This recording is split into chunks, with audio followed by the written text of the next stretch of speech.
Alors, est-ce que je peux me remarier quand on est né de nouveau? Vous remariez, c'est-à-dire, est-ce que vous vous êtes divorcé? Est-ce que vous avez été divorcé?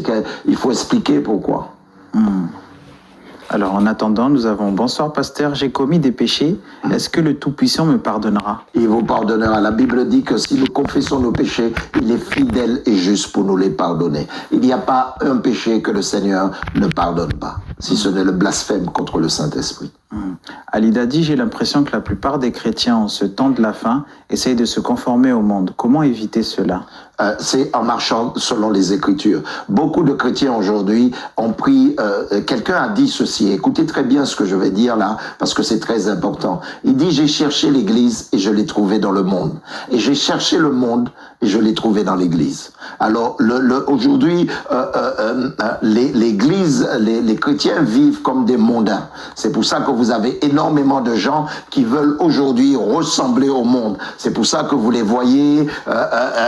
ils veulent boire du champagne, ils veulent se tatouer, ils veulent marcher à demi-nu, toutes ces choses-là, mais ils ne sont pas nés de nouveau, parce que lorsque vous êtes né de nouveau, il y a des choses que vous ne pouvez pas faire, il y a des endroits où vous ne pouvez pas aller.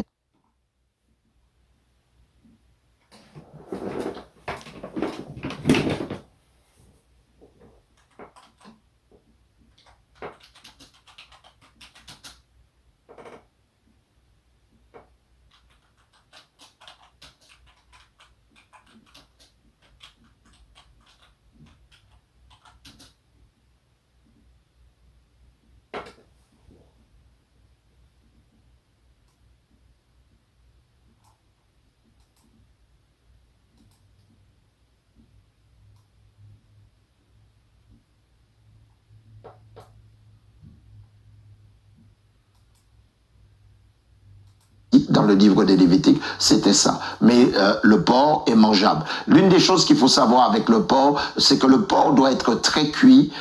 Pourquoi on disait de ne pas manger le porc? Parce que c'est une viande qui est proche de la viande de l'être humain et qui se décompose très très vite et qui fait des vers. Et c'est pour ça qu'il n'y avait pas de moyen de conservation concernant le porc que nous voyons. C'est pour ça qu'il y a tellement d'allégations sur le porc. Mais aujourd'hui, le porc nourrit tous les pays nordiques et même l'Europe. Le mariage dont parle la Bible, est-ce que le mariage à la mairie est reconnu? Non. Le mariage reconnu dans la Bible, c'est la dot entre les deux familles. Mais la Bible dit que toute autorité a été placée par Dieu.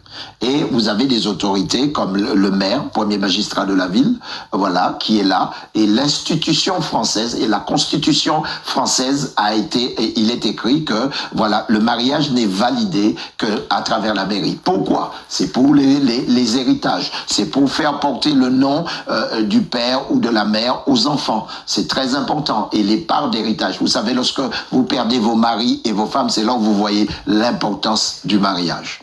Parce que dans certains pays, si le mari meurt, la femme est chassée. Avec les enfants, chassés. Et tous les biens sont pris. Mais s'il y a le lien du mariage par l'institution qui est la mairie, on ne peut pas la chasser parce que les biens du mari vont automatiquement à la femme. Pasteur, pourquoi devenir protestant, sachant que les catholiques sont complets dans la Bible? Les catholiques, je ne veux pas entrer dans des problèmes de religion parce que, comme je vous l'ai dit, certaines religions prient la Vierge Marie et les anges. Et d'autres ne le font pas. Ils ne prient que Jésus-Christ. Parce que Jésus a dit « En mon nom ». Voilà, en mon nom, vous ferez ceci. En mon nom, vous ferez cela. Il n'a jamais dit au nom de Marie, ni au nom des anges, ni au nom des disciples et des apôtres. Il n'a pas dit de prier au nom de l'apôtre Paul. Voilà, c'est juste le fait de réajuster les Écritures et d'obéir à la parole de Dieu. Que pensez-vous de l'évangile de prospérité? L'évangile de prospérité. Moi, je crois à la à la prospérité biblique. La Bible dit que, Job était l'homme le plus influent de tout l'Orient. La Bible dit aussi que Abraham possédait des troupeaux, c'est-à-dire ils avaient travaillé, fait multiplier leurs troupeaux. Mais il y a un certain évangile de prospérité qui est une véritable arnaque qui est entrée dans l'Église et qui a détruit l'Église de l'intérieur. C'est ce qui fait aujourd'hui. Vous savez, Dieu s'est comparé à deux choses, à une seule chose. Dieu, il dit, vous ne pouvez pas servir Dieu et Mammon. Mammon est un esprit qui est derrière l'argent, qui fait en sorte qu'il peut pousser un homme à tuer, à cambrioler. Vous voyez, on cambriole une banque pour voler de l'argent, mais si on doit tuer, on tue pour Mammon. Vous comprenez? Et c'est ça, l'argent a un pouvoir. Et cet évangile de prospérité a détruit l'Église et a donné des fausses ambitions aux chrétiens et qui font aujourd'hui que tout le monde veut réussir, tout le monde veut percer, tout le monde veut monter, tout le monde veut avoir énormément d'argent, alors que l'argent, vous savez, la Bible dit que l'argent se fait des ailes. Et l'argent, si vous n'êtes pas sage, si vous n'êtes pas préparé et vous recevez des fortes sommes d'argent, vous pouvez tomber dans la folie. Jordan et Léa disent, on ne prie pas Marie, on fait des intercessions à Marie, et cela est très différent. Ah bon, je voudrais comprendre l'intercession qu'on fait à Marie. La Bible dit que Jésus-Christ est mort à la croix du Calvaire, s'est assis à la droite de Dieu le Père, et il intercède pour nous. Il intercède pour nous. Et Jésus nous a dit dans Luc chapitre 18, verset 1er, « Priez sans cesse et ne point se relâcher. » Et il dit, « Tout ce que vous ferez en mon nom. » C'est ça la prière. Et puis il y a plusieurs formes de prière. La prière de supplication, la prière d'action de grâce, la prière de combat. Il y a énormément de prières dans la Bible. Alors, pasteur, dans quelle église enseignez-vous en dehors de TikTok? En dehors de TikTok, je suis pasteur principal et fondateur de l'église La Chapelle de la Foi, qui se trouve à Meaux, au 11 rue Pascal, où j'enseigne. Vous pouvez aller sur Facebook, YouTube, et là, vous aurez l'entièreté de nos messages et de nos enseignements. On a Bertrand le Martyr qui dit, que pensez-vous du mariage homosexuel? Le mariage homosexuel, il n'existe pas dans la Bible. La Bible dit, il est écrit dans le livre de Lévitique 8, il est dit que vous ne coucherez pas avec un homme comme vous couchez avec une femme. C'est Dieu qui le dit. Le mariage, c'est un homme et une femme. Le mariage n'a jamais été entre deux personnes du même sexe. C'est pour ça que Dieu aime l'homosexuel, mais Dieu n'aime pas l'homosexualité. Nous avons Patricia du 57 qui dit « Je suis divorcée, ça fait 8 ans. J'ai un compagnon. Suis-je dans le péché ?» Si vous n'êtes pas marié, vous êtes dans le péché. Et si, c'est votre mari qui vous avait quitté et pour cause d'adultère, parce qu'il est parti avec quelqu'un, vous étiez libre de vous remarier, mais vous deviez faire les choses dans les règles. Et il est écrit dans la parole de Dieu, l'homme quittera son père et sa mère, s'attachera à sa femme, et les deux deviendront une seule chair. Alors, la Bible ne reconnaît pas les copains. La Bible reconnaît le mari. Pour ça qu'il est dit, Marie, aimez vos femmes comme Christ a aimé l'Église et s'est donné pour elle. Éphésiens 5, 25. Nous avons Jonathan et Naomi qui disent, nos enfants inconvertis doivent-ils faire un mariage chrétien sans alcool ni musique du monde? Non, s'ils sont inconvertis, ils n'ont rien à voir avec le royaume de Dieu, parce que si l'enlèvement vient aujourd'hui, ils resteront, et puis si vous êtes nés de nouveau, vous partirez. Nous avons Philou qui dit, pouvons-nous savoir où vous entendre sur vos prêches et dans quelle église? Je l'ai dit tout à l'heure, voilà, l'église La Chapelle de la Foi, qui se trouve à Meaux, dans le 77, au 11 rue Pascal. Vous tapez La Chapelle de la Foi, Meaux, M-E-A-U-X, pour la ville de Meaux, et vous allez avoir nos messages et nos enseignements. Alors, je répète que les personnes qui mettent plusieurs fois la même question, les questions sont prises dans l'ordre, donc vous n'avez pas besoin de les remettre plusieurs fois. Ok, et n'oubliez pas, explosion de cœur, tsunami de cœur. Je veux voir les cœurs être explosés et ainsi, ça m'encourage à rester là et à donner les meilleurs des conseils, bibliquement parlant, je le dis. Comment se passe un mariage chrétien? Un mariage chrétien, c'est deux êtres qui se rencontrent et qui ne couchent pas avant le mariage et qui suivent toute la procédure parce qu'il est dit que le lit conjugal soit exempt de toute souillure. C'est-à-dire, nous les chrétiens, nous avons un rituel ou un rythme, c'est-à-dire nous ne couchons pas avant le mariage, nous nous attendons pour nous découvrir et c'est extraordinaire, c'est la meilleure des vies. Alors nous avons Fred qui dit « J'ai peur de poser une question bizarre ». Fred, nous t'invitons à poser ta question. Oui, pose la question, Fred. Quelle que soit la question que tu poses. Écoute, si on peut te répondre, on répondra. Il n'y a pas de questions bizarres, il n'y a pas de questions bêtes, il y a des questions. Alors Yanis qui dit « Mais pourquoi vous dites Seigneur Jésus-Christ alors que Jésus n'est pas Dieu? Pourquoi ne pas comprendre ça ?» Non, ok. Pourquoi ne pas comprendre ça? C'est Fred. Oui. Fred, non, Yanis, pardon. Yanis, il est écrit dans la parole de Dieu que Jésus-Christ est le premier-né de toute la création. Et lorsque l'ange a apparu à Marie, c'est l'ange qui va dire à Marie, voilà, tu auras un fils et il s'appellera Emmanuel le Sauveur, et Emmanuel le Sauveur. Et puis son nom sera Jésus.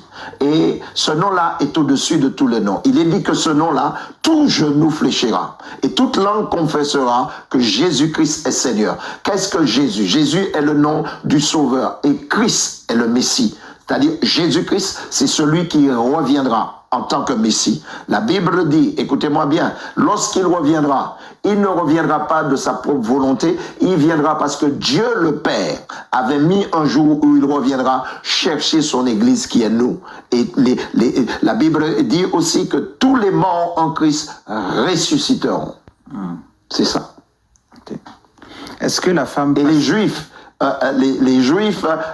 comment dirais-je, aiment le Messie, le Messiah, qui est Jésus-Christ.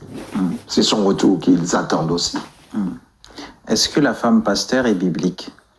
Je dis que la femme peut enseigner, mais toujours, même si elle est pasteur, elle est sous l'autorité de son mari, sous l'autorité d'un homme. Françoise dit, doit-on refuser le sexe à son mari quand on jeûne? Non. Si votre mari, écoutez-moi bien, l'homme fonctionne avec son ventre et son bas-ventre. Et un homme insatisfait, si vous, jouez avec votre mari de cette façon, le jour où il a la moindre occasion d'aller, d'aller trouver du plaisir ailleurs, ils vous abandonneront. C'est pour ça que beaucoup de femmes sont abandonnées aujourd'hui, pour la simple raison qu'ils n'ont pas compris que l'homme fonctionne différemment que la femme. Et que c'est très important d'avoir des relations intimes dans le couple le plus souvent que possible. Mais si la femme joue avec ça, c'est pour ça que beaucoup de femmes, des hommes s'en vont. Ils s'en vont avec des jeunes qui ont compris le fonctionnement de l'homme et ils prennent vos maris entre vos mains et vous finissez vieille, toute seule et frustrée. Pourquoi? Parce que vous n'avez pas compris le fonctionnement de l'homme. Bonsoir. Est-ce que rêver de sa mort a une signification? En tout cas, je te conseille de prier pour ça. Si tu rêves que tu meurs, c'est pas normal. Il faut prier contre ça. Voilà, il faut vraiment absolument prier contre ça parce qu'il y a un ange qu'on appelle l'ange de la mort. Et celui-là, il passe, il frappe et il emmène ceux qui sont disposés à partir. C'est pour ça qu'il y a ce qu'on appelle les morts prématurés. Il faut faire très attention. Mon frère, reste à la fin, on va prier contre ça aussi. Alors, on a Nzundi Cécilia Lo qui dit « Bonsoir, comment allez-vous » Super bien, grâce à Dieu, je vais super bien. Alors, Mario dit « Bonsoir, pasteur, comment vaincre ses faiblesses ?» Les faiblesses en luttant. La Bible dit que vous n'avez pas lutté contre le péché jusqu'au sang. La Bible dit aussi une chose qui est très claire. Il dit « Le diable rugit ». Et il tourne pour voir qui il dévorera. Vous devez, première chose, discipliner vos pensées. Disciplinez vos pensées. Regardez des choses qui vous édifient votre esprit et ne pas vous nourrir de toutes sortes de choses. Et ainsi, vous allez vous habituer à ne pas vous nourrir de choses qui peuvent affecter votre vie. On a Néné 972 qui dit « Pourquoi faut-il une préparation pour le baptême ?» Généralement, il ne faut pas ce n'est pas biblique d'avoir des préparations pour les baptêmes. Ce n'est pas biblique. D'accord? Étienne l'a fait, le premier, quand il a vu l'unique, voilà, il a trouvé de l'eau, il l'a baptisé. Normalement, c'est celui qui croit. C'est celui qui croit qui doit être baptisé. Tu crois, on te baptise. C'est tout. Ok. Pasteur, j'ai une question. Je fais toujours le même péché. Est-ce que tu crois que Dieu me pardonne? Dieu te pardonnera, mais tu dois lutter contre le péché. Tu dois lutter contre ce péché. Si c'est la masturbation, si c'est le fait que tu trompes, si c'est le fait que tu voles, si c'est le fait que tu as des pratiques pas normales, demande de l'aide. Et l'une des choses que je te conseille à faire, va voir quelqu'un que tu connais, un pasteur, un homme de Dieu ou un frère mûr et mature, et dis-lui quel est ce péché et dis-lui de prier avec toi. La Bible dit, si deux d'entre vous s'unissent sur la terre pour demander quelque chose au Père le leur donne. Alors tu dois croire que tu peux être délivré de ça.